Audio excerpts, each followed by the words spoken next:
जी आज नैब तरमीम केस जिसकी समाअत सुप्रीम कोर्ट में है, जिसमें खान साहब को लास्ट हियरिंग के ऊपर पेश किया गया था, लेकिन पूरा बोलने का मौका नहीं दिया गया था। इस वजह से शायद कि चीफ साहब के पास कोई जवाबात नहीं थे खान साहब के सवालों के, रोक दिया गया था। आज फिर समाअत है। हम इस्तदा करते हैं कि एक तो खान साहब को पूरा बोलने का मौका दिया जाए और ये समाअत जो है जैसे पहले दिखाई जा रही थी लाइव दिखाई जाए। क्यों पाबंदी लगाई गई है? खान साहब की तस्वीर से इतना डर है तो लिहाजा लाइव समाअत जो है वो दिखाने का मुतालबा करते हैं। इसके अलावा आज इंट्रा पार्टी इलेक्शन जो केस था वो आज समाअत के लिए फिक्स था, लेकिन वो डीलिस्ट कर दिया गया है।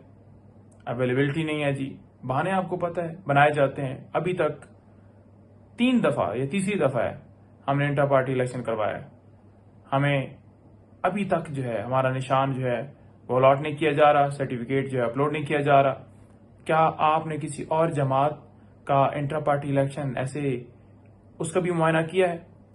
क्या उसके ऊपर भी इस तरह से कार्रवाई की है? हम नहीं करते कि आप हमसे ना पूछें, लेकिन हमने अपने आइन के मुताबिक बिल्कुल ठीक करवाए।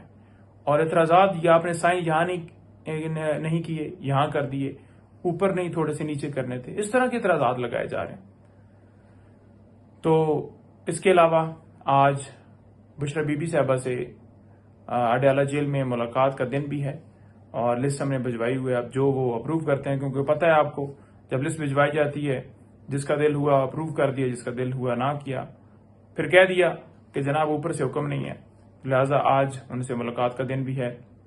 इसके अलावा आपको बताना चाहूँगा कि जो अजहर मशवानी है हमारे सोशल मीडिया के टाइगर, उनके 2 भाइयों को रात को अगवा कर लिया गया है। कसूर क्या है? कसूर ये है कि वो इमरान खान के साथ डट के खड़ा है। अजहर भाई को पहले भी अगवा किया गया, इसी तरह से उनकी फैमिली को अगवा किया गया और उस वक्त भी आपने देखा कि इतने दिन गायब किया गया। अब फिर वही किया जा रहा है। हो सकता है इस्लामाबाद हाई कोर्ट में जैसे शायर जो फरहाद है उसका केस टेकअप किया गया था, लाहौर में भी कोई जस्टिस जो है इस तरह का जो है वो दिखाए और उनको जो है वो प्रोड्यूस करवाएं। तो हम बारह ये सदा कर रहे हैं कि मुल्क के अंदर जो लाकानूनीयत है इसे बंद किया जाए। ये 25 करोड़ आवाम का मुल्क है। आप इसके ऊपर हर रोज इसके अंदर लोगों के साथ जुल्म ज्यादती जबर कर रहे हैं। ये कब तक चलेगा? हम इस्तदा करें कि यह बंद किया जाए और हमारे मुल्क को पुरअमन मुल्क बनाया जाए ताकि मामलात आगे चल सकें।